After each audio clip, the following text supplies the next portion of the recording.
Hello and welcome to VLearn. This is Virtual Learning Network. This is session number 6, Store Management of Inventory and Store Management. Topics to be covered are Introduction, Planning of Store Building, Classification of Stores, Location of Stores, Layout of Store, Material at Risk in Store, Store Efficiency. First of all, the question arises why we are studying this topic. So देखिए, जहाँ पे हमारे पास inventory को हम लोगों ने stock करना है, उसको हम लोगों ने रखना है, तो हमें एक स्टोर की रिक्वायरमेंट होती है.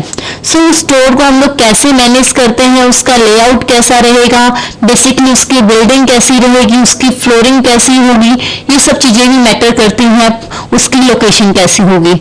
सो उन सभी चीज़ों को लेते हुए हम लोग पर्टिकुलर टॉपिक पढ़ते हैं. सो इसलिए now moving to this particular slide, first of all the next question which comes to your mind is where and how to store these materials for issue to user department. The various aspects of store planning and store building to ensure smooth store operation. As we have already discussed कि हमारे पास store management होता है, store को हम लोग कैसे manage करेंगे, store किस टाइप का होना चाहिए, वो भी बहुत इंपॉर्टेंट होता है. ये हमारे पास पर्टिकुलर डिपेंड करता है किस टाइप का हम लोग बेसिकली मटेरियल को स्टोर कर रहे हैं. इस ये ग्रोसरी आइटम है, कोई रॉ मटेरियल है, उसके ऊपर डिपेंड करेगा. और हमारे पास जो लोकेशन होती है वो भी बहुत डिपेंड करता है. If it is very much near, ये हमारे पास बहुत नियर होगा हमारे सप्लाई वाली प्लेस पे, तो ये हमारे पास बहुत वेल एंड गुड रहता है. So now moving to next slide, basically planning of store building. देखिए, अब हम लोग स्टोर बिल्डिंग की प्लानिंग करने जा रहे हैं. As we have already discuss, इस प्लानिंग में हम लोग देखेंगे कि हमारे पास स्टोर कैसा होना चाहिए, कितना बड़ा होना चाहिए, कितना छोटा होना चाहिए, उसके डंपिंग ग्राउंड कैसे होने चाहिए, कितना यूनिट हमें उसमें स्टोर करना है, उस सब चीज़ों के ऊपर डिपेंड करते हैं. अब हमारे पास उसमें स्टोरेज कैसी रहेगी, ये डिपेंड करती है हमारे पास हमारे सप्लाई और डिमांड कैसे हैं. So moving to this particular slide, planning of store building. Store keeping aims basically at achieving a balance between supply and demand. Store should ensure availability of correct quantity of material when needed. Store building are not to be regarded as dumping ground for the material of various unit. As we have already discussed, हम लोग store की पूरी planning करते हैं, वो just हमारे लिए एक डंपिंग ग्राउंड नहीं है जहाँ पे हम अपना स्टॉक डाल रहे हैं. इवन वो हमारे पास एक गोडाउन की तरह वर्क करेगा. हमें वहाँ से अपने मटेरियल को डिफरेंट प्लेसेस पे सप्लाई करना है. तो दैट पर्टिकुलर बिल्डिंग और दैट पर्टिकुलर जो हमारे पास स्टोरेज होता है वो भी बहुत इंपॉर्टेंट होता है, वो भी रिक्वायर्ड होता है. उसकी भी प्रॉपर प्लानिंग, प्रॉपर साइजिंग, उसकी भी कुछ फंक्शनैलिटी होती है. So moving to the next slide, basically basic function of store house. हमारे स्टोर हाउस का बेसिक फंक्शन कैसे रहेगा. देखिए, स्टोर हाउस में कितने यूनिट हमारे पास एक पर्टिकुलर मटेरियल के आती हैं और कितने यूनिट वहां से जा रही हैं, उन सबको मैनेज करना, प्रॉपर उनकी प्रिजर्वेशन करना, वेरीफाई करना, गुड्स अच्छी हैं या नहीं है, उनकी परचेजिंग एफिशिएंट है या नहीं है, वो सब कुछ भी हमारे पास बेसिक फंक्शनैलिटी के अंदर आता है. So moving to this particular slide, to achieve raw material, component, equipment, furnished goods, arrange for their inspection and provide advocate and the proper storage for them. First of all, the functions are to issue these items to intenders as when their demand arises for the user unit and keep account for the same. देखिए, जो इंटेंडर है उनको supply करना है और कितना amount हम लोगों ने भेजा है उसका हमें एक ऑडिट बना के रखना है. Second, to ensure proper preservation and maintenance of stock. Stock की हम लोग प्रॉपर प्रिजर्वेशन करेंगे सो डैट कि हमारे पास जो स्टॉक है वो खराब नहीं होना चाहिए, उसकी प्रॉपर हमारे पास मेंटेनेंस होनी चाहिए. Next, carry out verification of good and assist in efficient purchasing. Next, size of store. Basically हमारे स्टोर का किस टाइप से साइज होता है. As we have already discussed about this कि हमारे पास जो साइज होता है वो डिपेंड करता है हमें कितने वॉल्यूम का स्टॉक को रखना है, उनका हैंडलिंग प्रोसेस कैसी है, कौन कौन से हमारे पास मटेरियल होंगे. So moving to this particular slide, in order to determine the volume of stores building and the storage space where in needed in an organization, main factor have to be considered. First, storage activity involved. उसमें कौन कौन सी हमारे पास basic storage activity involve है. Volume of stroke transaction, कितने volume में हमारे पास stroke आता है और कितने वॉल्यूम का स्ट्रोक हमारे पास जा रहा है उसके ऊपर डिपेंड करेगा. हैंडलिंग मेथड, हम लोग उसको किस टाइप से हैंडल कर रहे हैं. मटेरियल टू बी स्टोर, किस टाइप का मटेरियल स्टोर किया है. अब स्टोरेज मेथड, उनके हम लोग किस टाइप से स्टोरेज मेथड होते हैं. ऐसे कि हमारे पास स्टोरेज मेथड की हम लोग बात करें वो भी हमारे पास बहुत टाइप के होते हैं. लाइक हमें वेजिटेबल स्टोर करनी है तो हमारे पास कोल्ड स्टोरेज होता है, और हमें पर्टिकुलर कोई ऑर्गेनिज्म को स्टोर करके रखना है तो हमारे पास एक पर्टिकुलर टेम्परेचर पे हमें उसको स्टोर करके रखना पड़ता है. हमें किसी केमिकल इक्विपमेंट को रखना है, केमिकल मटेरियल को रखना है, उसके लिए प्रॉपर टेम्परेचर एटमॉस्फेयर चाहिए होता है. सो ये सब जो हमारे पास साइज स्टोर का है या वो डिपेंड करता है हमारे पास these फैक्टर्स के ऊपर. वॉल्यूम कैसा रहेगा, हैंडलिंग मेथड कैसा है, मटेरियल कौन सा है, स्टोरेज मेथड कौन सा है, उन सब चीजों के ऊपर डिपेंड करता है. Next is our site selection. अब हमें हमारी स्टोरेज के लिए साइट को सिलेक्ट करना है. देखिए जब हम लोग साइट सिलेक्शन की बात करते हैं तो एक पर्टिकुलर ज्योग्राफिकल एरिया में होना चाहिए सो दैट कि हम लोग अपने सारे के सारे सप्लायर को इजीली अपनी यूनिट को सप्लाई कर सकें. उसका रोड बहुत अच्छा होना चाहिए. लाइक हमारे पास वहाँ पे ट्रांसपोर्ट की जो प्रॉब्लम होती है वो भी नहीं आना चाहिए. इफ हम अपने गुड्स को जो हम लोग गोदाउन में लेते हैं वो रेलवे से मंगवा रहे हैं तो वो हमारा गोदाउन रेलवे के पास होना चाहिए. उसमें प्रॉपर स्टॉक यार्ड है तो स्टॉक यार्ड प्रॉपर होना चाहिए. सो ये सारे फैक्टर होते हैं जिनको मिला के हम लोग साइट का सिलेक्शन करते हैं. So moving to this particular slide, while selecting the site of store building, the following points are to be considered. First one, the storage house should be as near as possible to geographical center of the area to be served by it. जो से geographical area उसको सर्व करना है उसके centre में होना चाहिए. If road transport is to be a major feature, the proposed site needs a good access road is to be away from the traffic congested area and to be near as possible to the some highway. देखिए इसमें हमारे पास क्या है, ऐसे area पे हमारे पास नहीं होना चाहिए जहाँ पे हमारे पास ट्रैफिक कंजेक्टेड बहुत ज़्यादा होता है, जहाँ पे हमारे पास जैम बहुत होता है. But it should be near to some highway के नियर भी होना चाहिए सो दैट वो अप्रोचेबल भी हो. ऐसा नहीं है कि हम लोग अपना गोदाम बहुत हाईवे से बहुत दूर बना रहे हैं तो वो इजीली अप्रोच नहीं कर पाते हैं. Second, if rail traffic is to be handled it should be near to railway line. As we have already discuss कि हमें रेल ट्रैफिक को हैंडल करना है तो should be near to rail line. Must be sufficiently extensive and the level enough to allow construction of railway siding. Now construction की हम लोग बात करते हैं कि हमारे पास जब हम लोग कंस्ट्रक्शन करने लगते हैं तो किस टाइप का होगा. एज हमारे पास जो कंस्ट्रक्शन होती है वो 2 टाइप्स की हो सकती है. One is our single storey or building, next is our multi storey building. हमारे पास बिल्डिंग सिंगल स्टोरी भी हो सकती है, मल्टी स्टोरी भी हो सकती है. बट ये डिपेंड करता है कि हमारे पास किस टाइप का मटेरियल है, हम किस टाइप की उसमें हैंडलिंग प्रोसेस लगा कर चल रहे हैं, कितने वॉल्यूम में हमें चाहिए.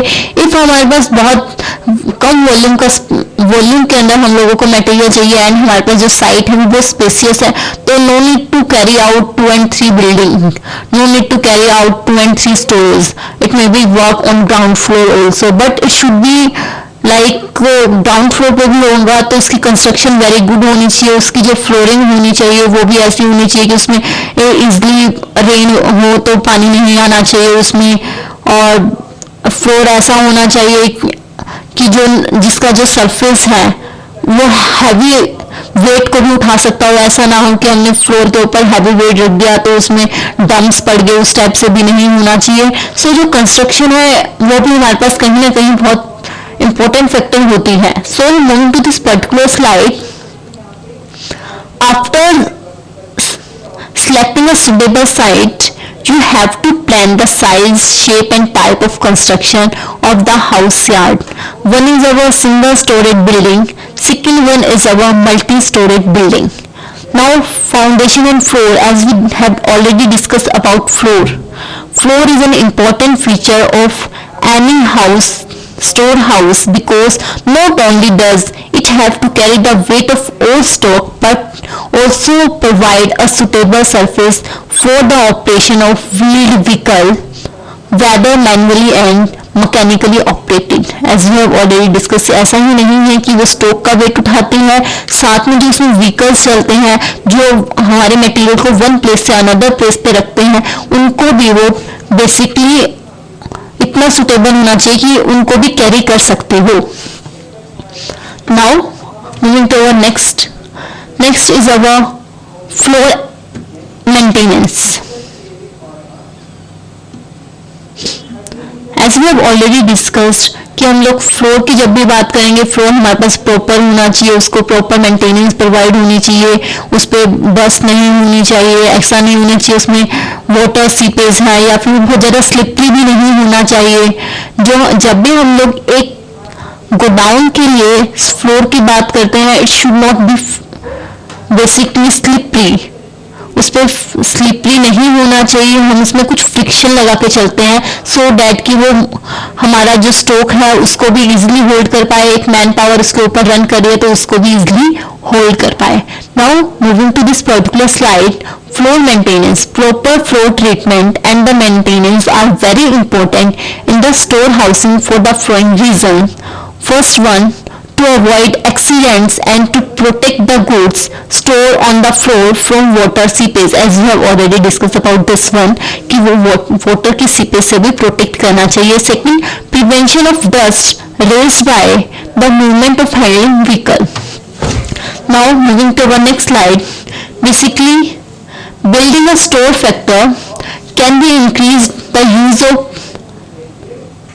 pallets and block stacking.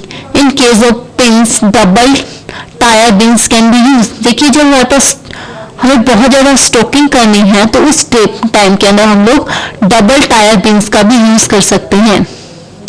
Now structure and designing में बात करते हैं तो हमारे पास उसका स्ट्रक्चर कैसा होना चाहिए, डिजाइनिंग कैसी होनी चाहिए. देखिए हम लोग जब भी एक स्टोर की डिजाइनिंग करने लगते हैं तो हम देखते हैं उसमें वेंटिलेशन भी प्रॉपर होना चाहिए. ऐसा नहीं है उसमें वेंटिलेशन नहीं है, इन case of any accident like fire हो गया, उसमें कुछ भी एक्सीडेंट के केस में उसमें हमें प्रॉपर वेंटिलेशन प्रोवाइड करनी चाहिए. सेकेंडली हम उसमें हमारे पास प्रॉपर प्लेसेस के ऊपर हमारे पास नॉट इवन वेंटिलेशन बट हमारे पास उसमें जो मटेरियल होता है उसके अंदर हम लोग बेसिकली पिलर्स का भी यूज करते हैं, प्रॉपर प्लेसेस के ऊपर पिलर्स लगाने चाहिए. Now moving to this particular slide, structure and design of the frame work for store house depends upon whether it is to carry the weight of the building only और to carry also overhead cranes along a minimum height of 8 m to erase is therefore necessary. देखिए ये जरूरी नहीं है कि वो हमारे पास जो स्टोर हाउस है वो कैरी करता है ओनली वन मटेरियल को, इसके अलावा वो कैरी कर सकता है कैन्स को भी, क्रेन्स को भी. देखिए वो कैरी कर सकता है क्रेन्स को तो उसकी कैपेसिटी इतनी होनी चाहिए, उसका डिजाइन अप्रोप्रिएट होना चाहिए, जो उसकी हाइट होनी चाहिए मिनिमम 8 मीटर तक होनी चाहिए so that it can carry that cranes very easily. Now doorways कैसी होनी चाहिए, उसकी ओपनिंग कैसी होनी चाहिए, उसमें लाइटनिंग कैसी होनी चाहिए. जब हम लोग ओपनिंग और डोर वेज की बात करते हैं तो उसकी डोर इस टाइप से होनी चाहिए कि अनऑथराइज एक्सेस को हम लोग रोक सकें. Now what we mean by unauthorise access, हम लोग उसमें अनऑथराइज पीपल की एंट्री को भी बैंड कर सकें. ऐसा नहीं है कि हमारे ओपनिंग हम लोगों ने बहुत सारे बना रखे हैं, कोई भी हमारे पास आ रहा है और हमारे पर्टिकुलर गोडाउन में एंट्री कर पा रहा है तो सिक्योरिटी मस्ट बी देयर. और जो हम लाइटनिंग की बात करते हैं तो लाइटनिंग में हम लोग डायरेक्ट लाइटनिंग होगी वो बेस्ट रहती है. If there is no direct lightning, हमारे पास नो डायरेक्ट लाइटनिंग नहीं है तो हम लोग नेचुरल लाइट को यूज करते हैं. और जो at the time of evening and at the time of very morning तो हम लोग डायरेक्ट हाइट से भी अपने स्टोरेज इक्विपमेंट को बेसिकली कट ऑफ करके रखते हैं. So in similar manner I have written this particular slide. First of all, doorways and opening. Security is very essential in stores doorways and opening shall be suitably secured against unauthorized entry. As we have already discussed किया, unauthorized entry को हम लोगों ने ban करनी है. Positioning of door is very important. Lighting construction should be such that natural light is used as much as possible. As we have already discussed कि हम लोगों को जब भी स्टोर की बात करते हैं तो हम लोग नेचुरल लाइट को यूज करते हैं, बट एक वन थिंग कि हम लोग डायरेक्ट सनलाइट से अपने मटेरियल को प्रिजर्व करते हैं. As you know, at the morning time, at the evening time उसमें अल्ट्रा वायलेट रेज बहुत ज़्यादा होती हैं सनलाइट में. सो उस टाइम पे हम अपने स्टोरेज को पे डायरेक्ट सनलाइट नहीं आने देते. सो however, while making use of natural light, the following points are to be kept in mind. First point, any source other than the direct sunlight may be diffused and tends to be cut off by the storage equipment. The angle of direct height is lower during the morning and the evening period. क्यों? क्योंकि morning और evening period में हमारे पास sun rays के अंदर ultra violet rays होती हैं जो हमारे पास प्रॉपर हमारे मटेरियल को हार्म कर सकती हैं. Now moving to our next slide, basically what next slide shows how we construct a store. As we have already discuss हमारा स्टोर कैसा होना चाहिए, उसमें पिलर्स का यूज होना चाहिए, एक अप्रोप्रिएट होना चाहिए, उसकी जो हाइट होती है वो भी बैलेंस्ड होनी चाहिए सो डैट कि क्रेन्स रेंज उसके अंदर इजीली एंटर कर सकें. Direct sunlight, normal light cover होना चाहिए. जो डायरेक्ट सनलाइट होते हैं उससे हम लोग प्रिजर्व करेंगे eight the time of evening and at the time of morning. This figure entries, there are not be much more entries. Now moving to our next slide, construction ventilation. As I have already discussed about ventilation, मैंने ventilation के बारे में already discuss किया था कि proper ventilation होनी चाहिए. sometimes हमारे पास इस टाइप का material होता है कि इसमें से कुछ toxic gases जो है वो बाहर आने लगती हैं. so उस सब से बचने के लिए भी कि इसमें टॉक्सिक गैसेस ना बने, हम उसको प्रॉपर वेंटिलेशन प्रोवाइड कर सकते हैं. So similar is written in this particular slide. Ventilation should be sufficient in most store. Control is needed if goods store में गिव ऑफ टॉक्सिक गैसेस और noxious flames. Ventilation in store should be meet the fire safety equipment.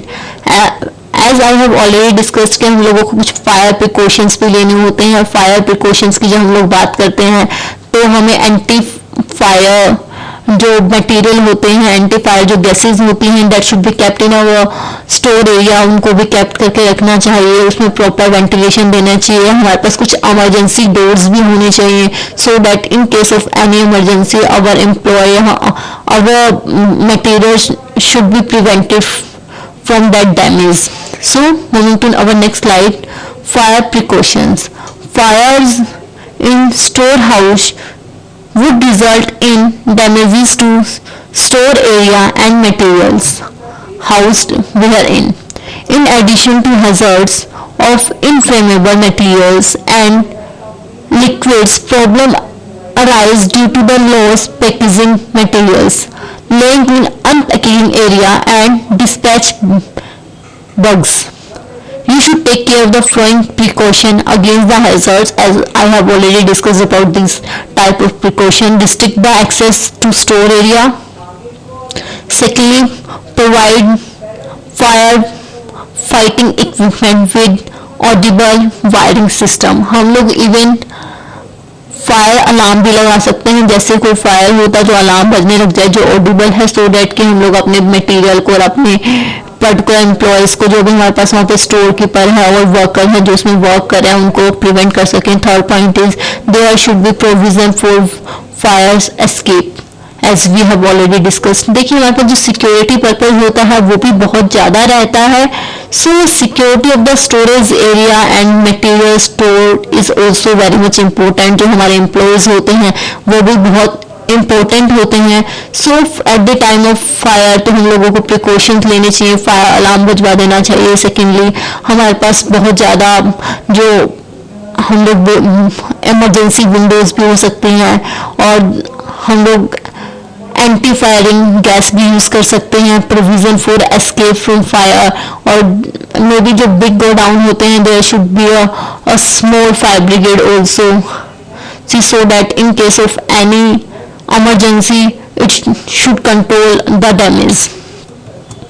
Next, security, as we have already discussed about security of our stock, security of with unauthorized access is very much important. So similar is written in this particular slide. Security of the storage area and the materials stored are important in any stores.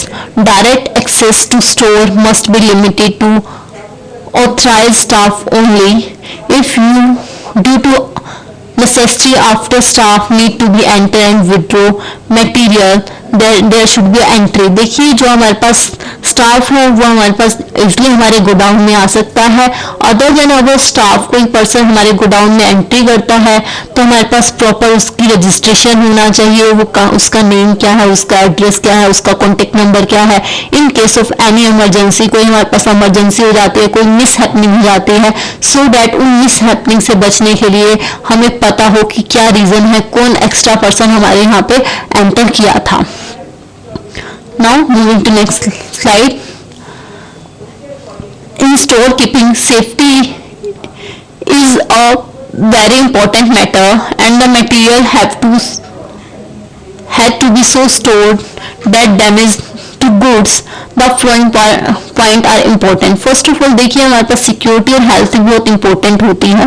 ये किसकी है? हमारे employed की, जो भी हमारे पास particular हमारे गोडाउन में वर्क कर रहा है. So as I have already talked कि हमारे पास कुछ मटेरियल्स में से टॉक्सिक गैसेज निकलने लगती हैं इफ वो बल्क में पड़े हैं. सो हमारे पास जो मटेरियल है हमारा गोडाउन में उसको हम लोग बहुत साफ सुथरा रख सकते हैं, जो इक्विपमेंट है उसको प्रॉपरली हैंडल करते हैं. इवन जो हमारे पास हमारे एम्प्लॉयड हैं हमें उनको एक प्रॉपर ट्रेनिंग देनी चाहिए, एक प्रॉपर सेफ्टी ट्रेनिंग देनी चाहिए कि सो that in case of any emergency आप इन सब चीज़ों को यूज कर सकते हैं. सो similar is written in this particular slide. The following points are important. First one is training. As we have already discussed कि हमारे पास जो एम्प्लॉय होते हैं हम उनको प्रॉपर ट्रेनिंग देनी चाहिए. Those employed in the store should be made aware of the risk faced in the location they are working. Second, store must be kept clean and tidy. Third one, storage and handling equipment to be properly maintained. और fourth की हम लोग बात करते हैं, इसमें safety की बात करते हैं, वही अनऑथराइज एक्सेस को भी रोकना चाहिए. ऐसा कोई अनऑथराइज पर्सन आता है और कुछ मिस हैपनिंग हो जाए उसको भी रोकना चाहिए.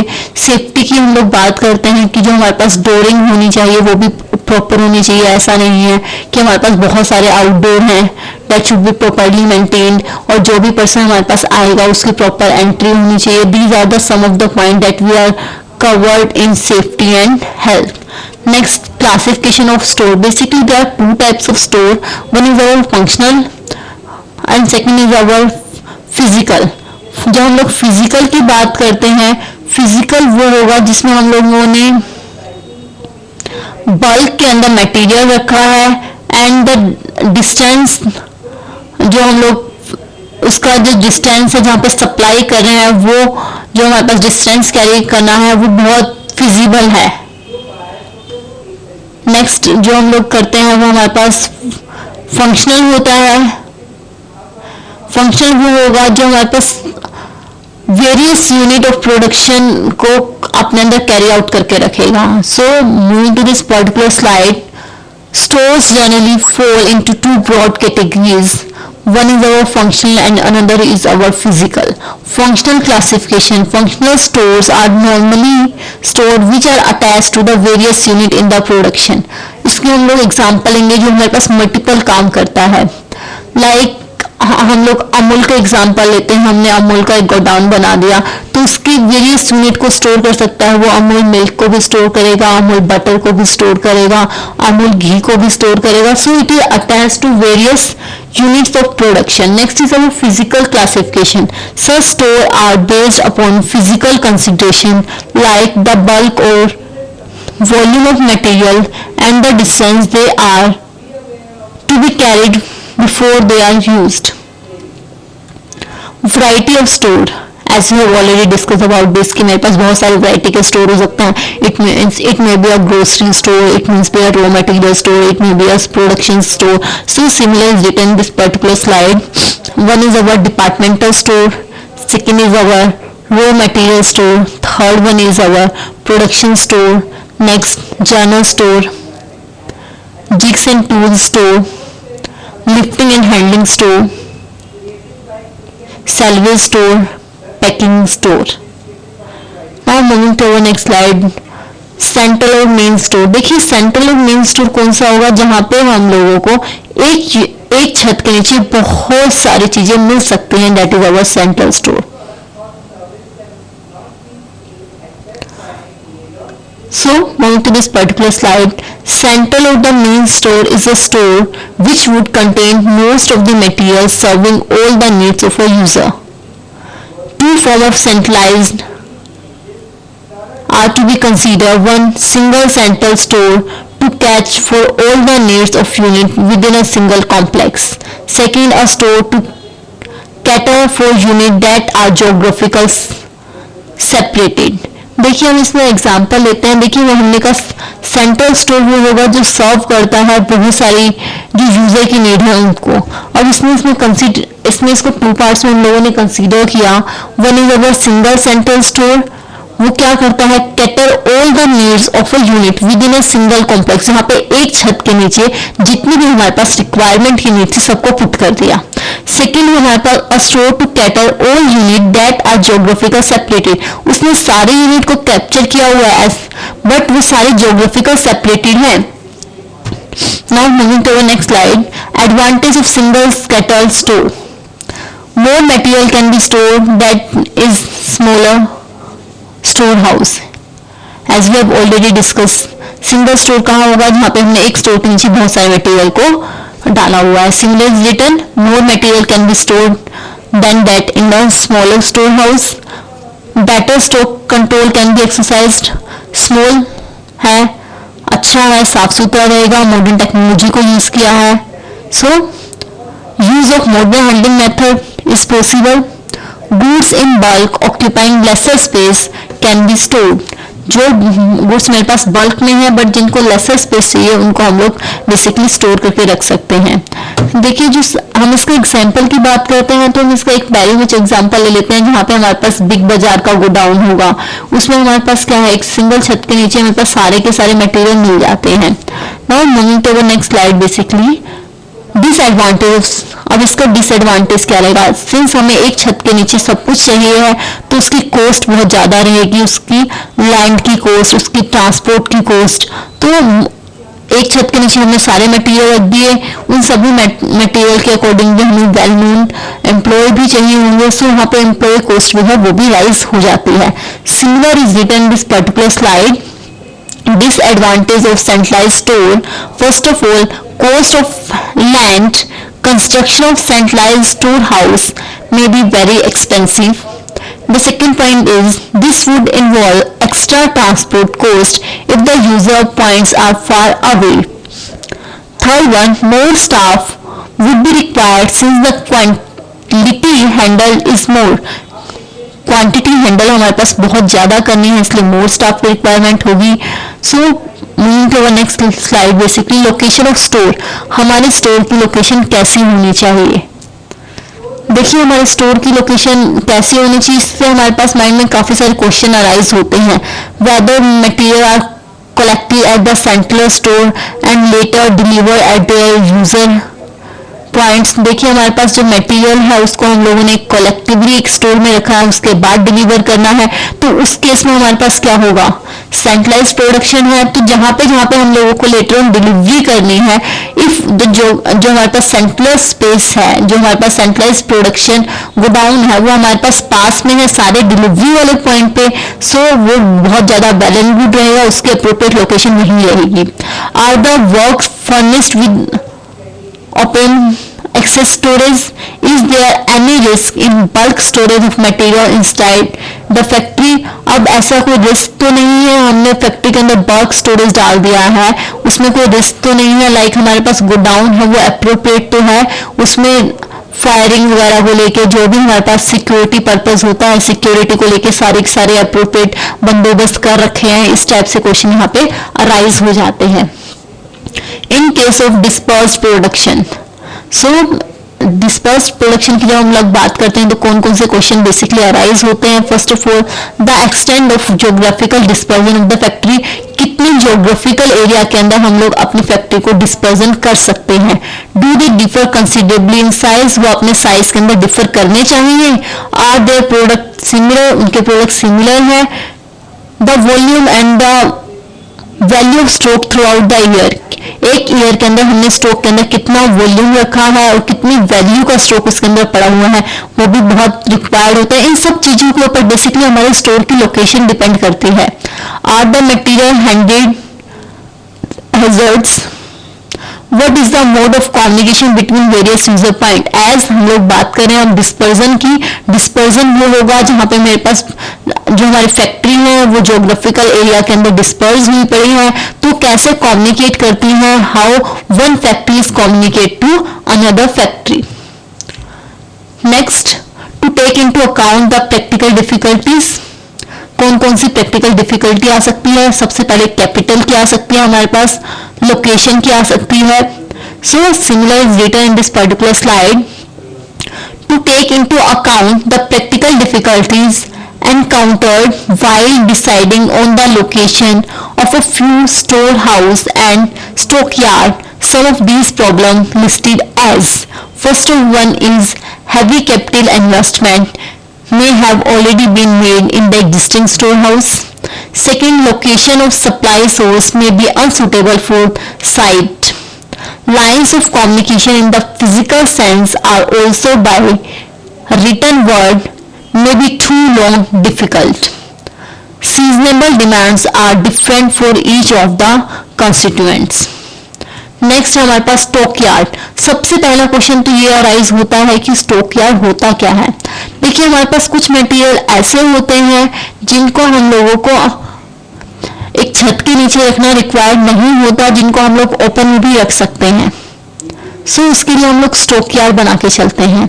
अब ये कहता है वो स्टॉक यार्ड हमारे पास टोटली डिपेंड करते हैं हमारे मटेरियल टू मटेरियल। अब स्टॉक यार्ड की कंस्ट्रक्शन कैसी होगी, लोकेशन कैसी होगी, वो भी मैटर करती है। So moving to this particular slide, if would be extremely costly and unnecessary to house all material in a covered store building, as I have already discuss की ये पॉसिबल नहीं है सारे के सारे को हम लोग कवर करके रखें।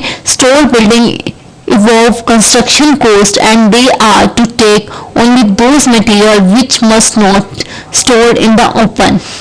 There are many heavy large award shaped item which do not required weather condition.